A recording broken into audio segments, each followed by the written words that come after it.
Anak ko, sandali. Ito ang hindi mo naririnig pero matagal ko nang sinasabi. Alam ko kung gaano ka napapagod. Alam ko yung pakiramdam na pilit kang lumalaban habang unti-unting naubos ang lakas mo. Alam ko ang magabing umiiyak ka nang walang nakakaalam at ang mga umagang pilit kang bumabangon kahit ayaw mo na. Anak, bawat luha mo nakita ko. Bawat sakit mo, ramdam ko. At bawat tanong mo tinatago ko sa puso ko. Hindi kita iniwan kahit isang segundo. Nung akala mo walang nagmamahal sa'yo, ako yon. Yakap ka kahit hindi mo makita.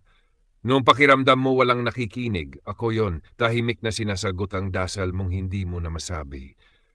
Anak, hindi kita pinapahirapan. Inaayos ko lang ang landas mo, kahit masakit pansamantala.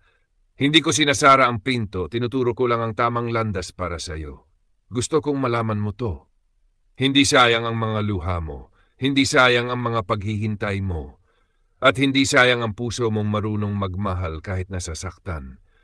May araw na iyak ka ulit, pero hindi na dahil sa sakit, kundi dahil sa saya na matagal mo nang hinihintay. Kaya kapit lang anak ko. Huwag kang bibitaw.